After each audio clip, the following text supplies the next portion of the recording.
Hey everybody, good morning and welcome to Unhealthy Eats. Today we're doing a breakfast edition from home. Still got my sleepy pants on and my t-shirt. Got up early, getting ready to fry up some stuff, see what we can come up with. Going to take some breakfast and brunch favorites, put a little twist on them, Unhealthy Eats style, and see what we can come up with.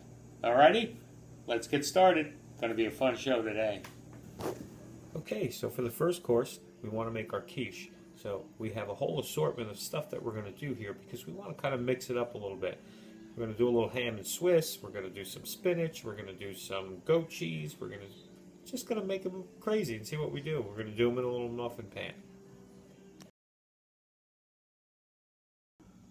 Okay, so our oven is preheating at 425 to do our little mini quiches. So what we're going to do now is build our base with some eggs, some cream, a little salt and pepper, make sure that's ready to go, and then we're going to mix it up and make all different kinds.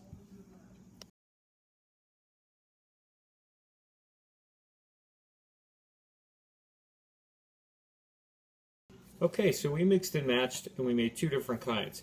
We made a ham, onion, and Swiss mini quiches on this side, and on this side we made spinach and goat cheese. Okay, so we got a couple different taste profiles. Show you what we do with this when they come out. Okay, we just took them out. As you can see, they're all nice and brown and gold and bubbly. They've risen a little bit. We just want to kind of poke it and make sure. Yeah, before it comes out clean, that means they're pretty much done. They're going to get cooked a little more when we deep fry them anyway.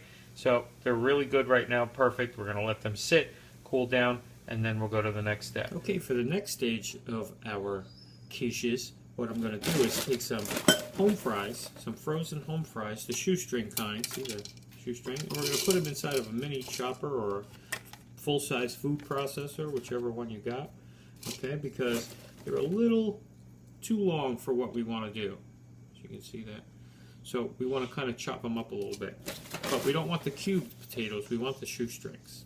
Works much better, hopefully. We don't know. We'll see. Okay, so we chopped them. See, what we want is, we want them to be like the consistency of breadcrumbs. We don't, I mean, they can be chunky pieces, but we don't want long stringy pieces. We want chopped up pieces because that's what we're going to use them as, technically. It's kind of like breadcrumbs, but potatoes. And you want to do it when they're frozen still because you want to be able to chop them up. If you let them thaw first and then you try to do it, you're probably just going to get a mash of ugly potatoes. We don't want that. Okay, on to the next. Okay, and for one of our other dishes this morning, we're going to do some granola and cocoa pebbles. See what we come up with that. So we take the two things and we grind them up.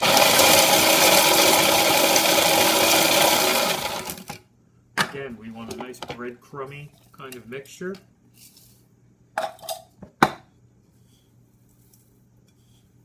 Because this is going to coat something else that's going in that deep fryer.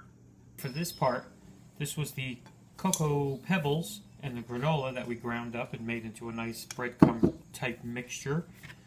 Coffee ice cream, it is breakfast after all. So we're going to make a nice ball of ice cream, and we're going to drop it into our crumbs and we're going to coat it.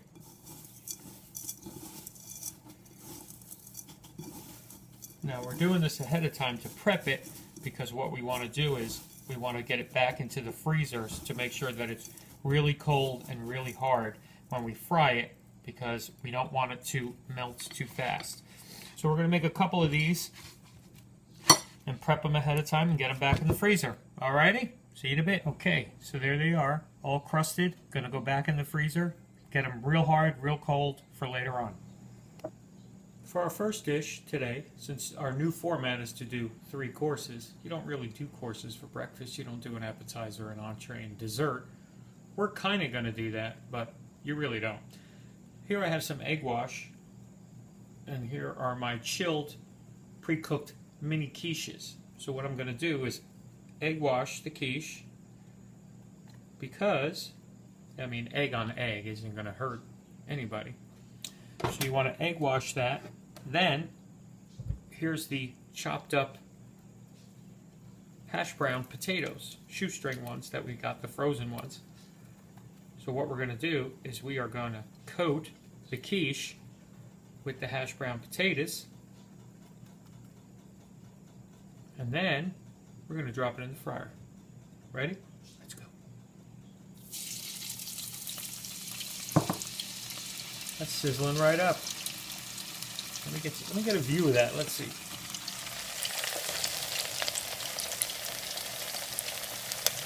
There it is, frying up. Okay, we're going to fry all these up. We'll be back. Alrighty, while those are frying, course number 2, or our entree, is a classic, Eggs Benedict. Now, in order to deep fry something, you need a vehicle. You need something to put it in to fry it. So what we're going to do today with the Eggs Benedict, since you can't really enclose an English muffin and deep fry it, I mean, maybe you can, but it seems a little too difficult for me. So what I'm going to do is take some sliced potato bread. Okay, so what I did was, after trial and error, some things working, some things not, I took my potato bread and a rolling pin and I rolled it kind of flat, so it became almost like a pastry, not pastry. So it became almost like a pasta. You know, a flat pasta. Figure if you had a flat sheet of pasta. So I flattened that. Put my combination on top. I'm going to put this over.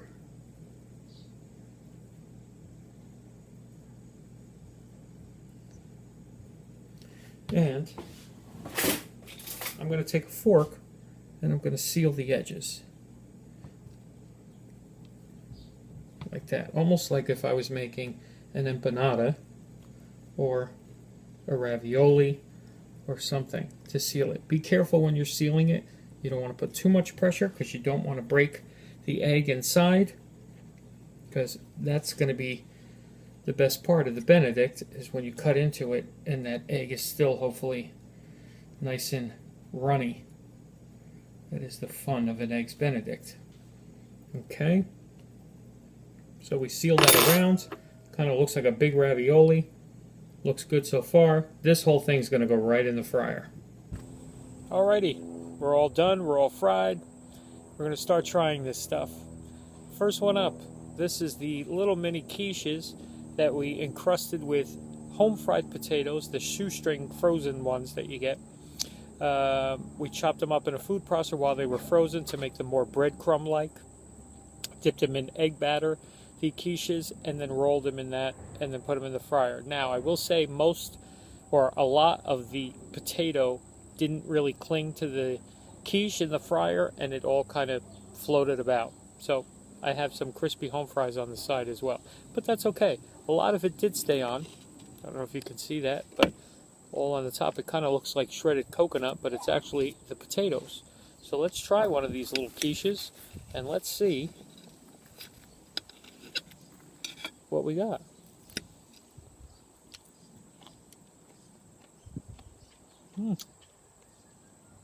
Quiche is good. Quiche has a nice flavor. This is the spinach goat cheese one. I like the crunch of the potato. Really good. Let's see if we can get the other one. Yep. This is the ham and Swiss one with the crispy potatoes. That one's even better. Yeah, you get a nice crunch from the potatoes, what you can get on them. Now, it probably would have been easier, and I probably would have had better success with the crispiness and the coating of the potatoes if I would have pan-fried them. But that's not this show. This show is deep fry. We deep fry everything. Watch this. Next course coming up. All right. Deep fried Eggs Benedict. We took some potato bread. We rolled it flat because we needed some kind of a vehicle to carry the Benedict into the fryer. Took a little Taylor ham, Jersey style Eggs Benedict. Put it in the bread with the poached egg. We didn't put the hollandaise on the inside just in case it leaked out. We didn't want it going into our oil.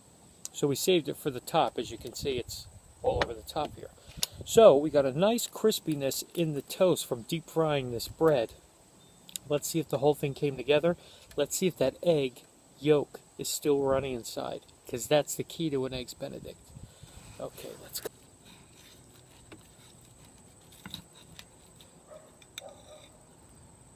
Yeah, it's a little runny. It's probably medium, so to say. But all in all, looks good. Let's just see the taste test here and see. You got the crunch of the toast part with the egg and the hollandaise.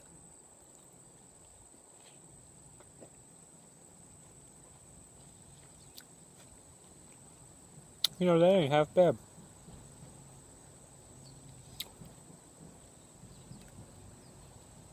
The crispiness of this potato bread and the flavor of it that it takes on, because obviously it probably soaks up a lot of the vegetable oil that we fry in, gives it a really unique texture and taste. I'm kind of digging it with this. I mean, I know it's not the traditional English muffin, but there's something about it that's really very appealing.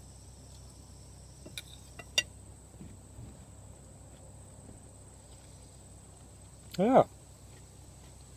I'm digging that a lot.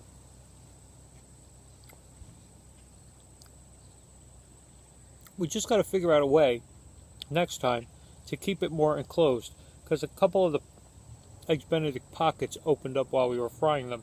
It didn't seem to really affect the egg or anything. I mean, except for maybe cooking it a little more than I would have liked. I would have rather it had been a little more runny.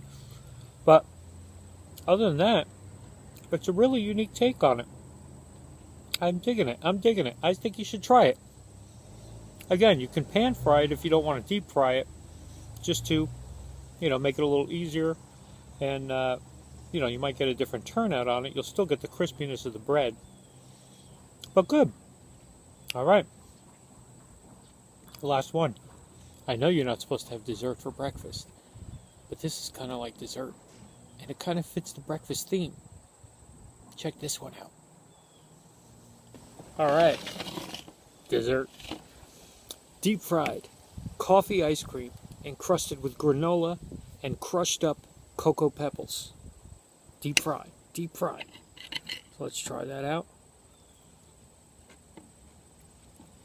I mean, what can be more breakfast than coffee and cereal? It's breakfast.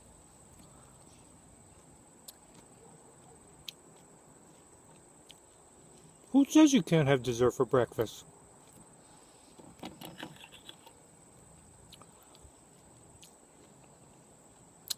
Fantastic.